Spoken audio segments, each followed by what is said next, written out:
Good morning, everybody. You are currently listening to a Tall Girls podcast hosted by a tall girl named India. I hope everyone who's tuning in today is doing super fantastic. Before I get into this episode, I do want to say, make sure you're following me on my socials at a Tall Girls podcast on Instagram, TikTok, and Pinterest so that you can stay up to date on all of the latest podcast episodes and catch a glimpse of my everyday life. Also, feel free to leave me a review and let me know how tall you are. I'm genuinely curious. Everything is going to be linked in the description. I honestly hope that this October is treating you guys very, very well. How are you doing? Did anybody ask you that this week or today? How are you doing? How are you feeling? How have you been doing for the past few weeks? How have you been doing for the past few days? How have you been feeling? Hit me up on my socials. Like I said before, they're going to be linked in the description. I want to know. Let's talk about you and what's been going on in your life. And in the meantime, as for my life, I am currently headed into midterm season. one of the best times of the college semester. Can you hear the sarcasm in my voice? Because it's been a month, okay? Well, a little bit over a month. And I believe that I finally got into a good routine that I know that I can stick to. And then bam, it's midterms. Chaos. I already know that my routine is going to be out of whack for the next few weeks. Yes, few weeks. Honestly, this entire month. We're just getting October started and I'm doing good at the beginning of October. And then next thing you know, I have something, at least one thing to do that's due, like a project or at least one exam every single week. So I already know with exam prep and taking these exams and trying to figure out these projects and such, my whole schedule and my whole routine is going to be screwed up. And I do not like that because, I worked really, really hard to create this routine that works for me. And it took so long to get it down pat. And here we are about to just be messy for an entire month. I know y'all, and not you specifically, dear listener, unless you're one of my professors, because I'm actually referring to my professors, but I know y'all be collaborating on these due dates. I know you'll be collaborating on these dates for these exams, on these projects, and all that stuff. Because why are they so inconveniently close together? I firmly believe that these teacher meetings are dedicated specifically to that. It's not about, what teaching methods can we come up with to better teach our students? How can we better accommodate our students? What are we doing wrong and this and that, the other? It's specifically talking about how can we make these students cry? I'm just putting it out there. If you know what? I know some of you guys who are listening are teachers because you told me that over on social medias. I know some of y'all are teachers. Can you please tell me, are those teacher meetings dedicated to that, or are they dedicated towards actually thinking about the students firsthand and putting them first? Let me know. I'm curious. So with that being said, if I go little incognito for a day or two on social media, do not be surprised. No, I am not completely logging off. No, I'm not falling off the face of the planet. But if I'm not as active as I previously was, or if you message me and I take about a week or so to get back to you, number one, I firmly apologize. And number two, just know that I am quite literally knee deep into studying for an exam or knee deep into finessing a project that I know I should have started earlier. But nonetheless, I'm still going to get these episodes out for y'all, and that's a fact. Speaking of getting these episodes out for you guys, this episode is actually based on a request that I got from one of you guys. I got a comment under one of my videos from a person who happens to be 5'9" and gets a lot of comments about their height. And they wanted me to do an episode on how to respond to these comments. They said that they are now confident in their height, which is great. I absolutely love that for them. I absolutely love that for you if you're listening right now. They just don't know how to respond to these comments. And I believe that this was pretty good timing because I saw this comment right before I started writing up the notes for this episode.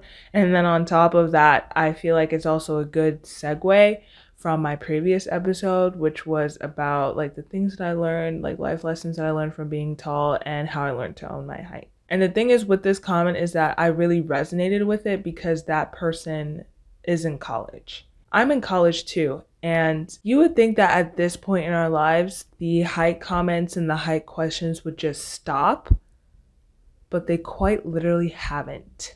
And I'm just like, are we not mature enough to just move on from that? Like, what's the deal with that? And I'm in my 4th year. I'm actually a senior in college right now. I'm in my last year, and I'm just now realizing that this may literally never stop. Ever. Yes, I will definitely say that the older I got, the less comments and the less questions that I would get. Maybe because people are just starting to learn to keep it to themselves.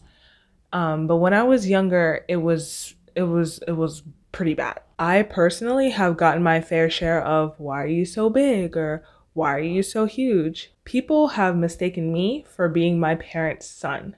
And don't even get me started on the stairs. Some people really have no filter. And it was just really, really, really bad. I even said in my previous episode that people sometimes like to say, oh, being tall isn't that bad. And I said, okay, yeah, like the idea of actually being tall, especially after you've like grown into your height, grown into your body, and now you're like getting more and more used to it and you're not as awkward anymore, even though there are still moments, it's not necessarily like the actual idea of being tall that's bad.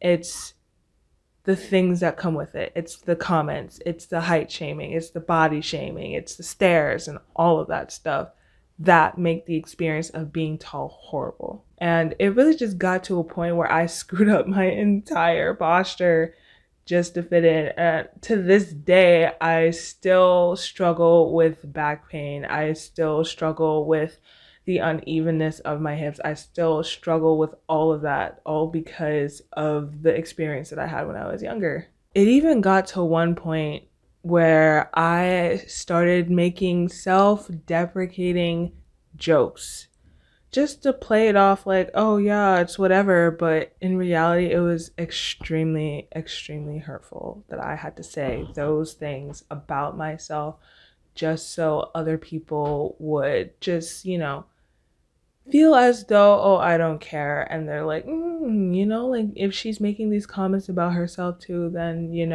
she's cool to hang around because like we can all make. I basically let them know that it was okay to disrespect me. That's really it. And they would want to be around me because they felt that it was okay to disrespect me. That's not okay. And now that I'm talking about it, and now that I'm reliving this experience, I'm not reliving, I'm just like thinking about it. And the images and the flashbacks are slowly coming back to me now.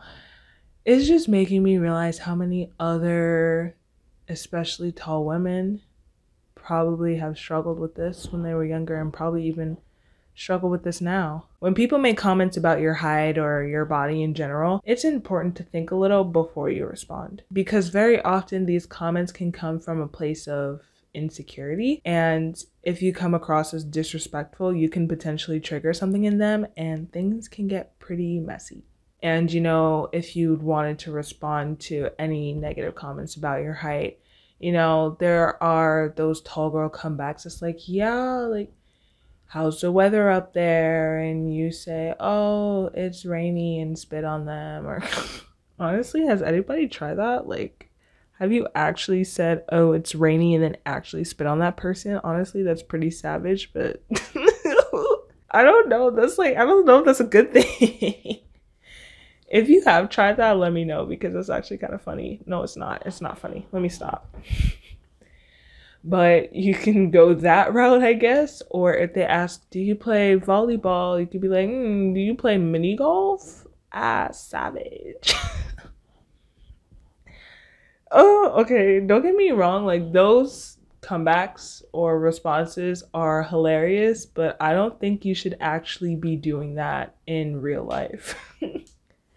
It's funny to think about. It's funny to laugh about. I'm pretty sure at some point in time we've all thought about saying those things and doing those things, but I don't know, we're all mature now, you know, we're all older. Well, okay, maybe not all of us, 'cause I know there's 10-year-olds that listen to this podcast as well, but I think that we're much better than that. I think that we can act more maturely than that, no matter our age. And on top of that, even though I'm advising you to not do the tall girl comments, and just because I'm not gonna lie, some of those things like spitting on the person, that's a little bit disrespectful. It's like you don't want that person to like spit on you, so why would you spit on that person? Besides that, there is no one right way to respond because everybody is different. Everybody's thoughts and personalities, I guess you could say, values or whatever, are extremely different from each other. They're extremely unique to you. So how you would respond could be extremely different from how somebody else would respond. So there's no one right way to respond to these comments. I also think it depends on how well you know the person, or it depends on the relationship you have with that person. So for example, if it's a complete stranger on the street, I've had quite a few of those, but if there's a complete stranger on the street that just walks up to you and just blatantly says like, oh, how's the weather up there and all that stuff, I just think that you can just walk away. Sometimes no response is the best response. You just walk away from that person, just give them a look for a second and just keep it moving. You can nod and smile like, haha, hilarious. And then that's it. Because the likelihood of you seeing that person again, it's very low. So it really doesn't require you giving them much of your energy, because like, who even are you? Like, I don't even know your name. You don't even know mine. Like, for all you know, I could be like, I don't know, an axe murderer. I mean, I'm not. But I'm just giving a hypothetical right now. Like, you don't know who I am. Like, you don't know what I could potentially do to you. Like, why are you just coming up to me and saying something random like that? So that, you don't really need to waste your energy on that, because, you know, they've had their laugh for the day and they can go back to their probably super crusty life after that. So sometimes no response is the best response, just walking away if it's like a complete stranger. On the other hand, if it's somebody that you know, it can be a friend, it could even be a family member. Unfortunately, there are family members that do make disrespectful comments on your height or even your body. Even if it's like a classmate, colleague, coworker, it doesn't have to be somebody that you're super, super close with, but if you know you're going to be seeing that person often, every day, every other day, every week, then maybe you should say something. More so, you should just set a boundary.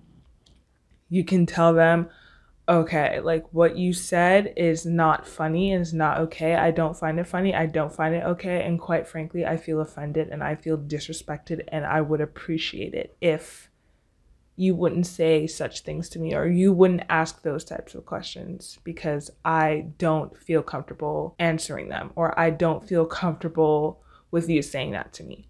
Just setting some type of boundary so they know that what they said was not okay, and they don't think that it's okay to keep saying it over and over again. And then on top of that, if they do keep saying it over and over again, like, that's a major red flag. It's time to cut them off, especially if it's like a friend. No, if it's a family member, it may be a little bit harder, but if they're like constantly disrespectful and you keep telling them that they're being disrespectful and you don't like it and they keep doing it anyways, like, it's time to let that go as well. A classmate or colleague or coworker, it could be a little bit trickier because you're kind of in a setting where you're forced to see each other, but you don't have to interact with them as much. You don't need to sit around them as much. Try to just avoid them as much as possible till you can just get out, because, or if there's like a person, I guess you could say, quote unquote, in power, like if it's a classmate, a teacher, a principal, or coworker, a boss, a manager, just like voicing to that person like, okay, like, this person's being disrespectful to me. How can I not be around them as much because I don't like their presence? Something like that. So setting that boundary, and then if it keeps continuing, just you can't really be around that person because we don't tolerate that. And then going off that idea of setting that boundary, you can also be extremely direct and you can be extremely firm. I sometimes take that approach. You know, sometimes I get out of line. I say, you sound stupid right now. Yes, I quite literally have said that to people before. Not complete strangers though, but I have said that, like, you sound really stupid right now. Stop. I'm not telling you to say that, because that's like really, yeah. Things can get like messy with that, and you should be prepared for the possible consequences of saying that. But you could just straight up look them in the eye and be like, I don't like that. Stop it.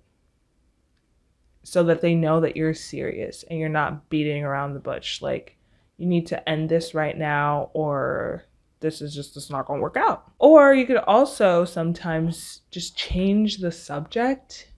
I feel like that's but like a very non-direct way of kind of making it seem like what they said is dumb and we don't need to stay on this subject, so we just talk about something completely different. You can act like you didn't hear what they said, or you can act like what they said was so unimportant that you just decided to change topics completely.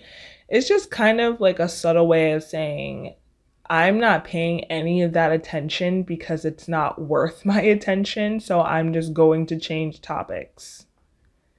So you could do that as well. And they could potentially feel bad about what they said. They'll be like, oh shoot, like she didn't even react to that. But honestly, I don't recommend this one as much because I just think that it's better to be straightforward and set boundaries and just be like, don't say that again, ever, please. So yeah, that was just my experience with comments about my height and just a couple tips on how to respond to that. Please try your best not to use them tall girl comebacks. I know I did an episode on that, or 2 episodes on that actually, way back when. That was for a good laugh. That was specifically for humor, because some of those responses, those comebacks are just hilarious. But please don't actually do that in real life. We're better than this. Yeah, so I hope you got something out of this, some type of relatability, a good laugh, or something that's useful on how to respond to people who make comments about your height or your body. And yeah, let me know if you did. At a Tall Girls Podcast on Instagram, TikTok, and Pinterest. Hit me up. Let me know if you have any other tips on how to respond to people who make comments, negative comments, especially about your height or your body. And let me know if you want me to do anything else. I'm open to requests, of course. And yeah, let me know what you thought of this episode. I already said that, but I'm genuinely curious. I love all feedback. All feedback is good feedback, in my opinion. And also, don't forget to leave me a review and let me know how tall you are. I'm trying to find my height twin because we're all height besties here. And I'll catch you in the next one. Good night and goodbye.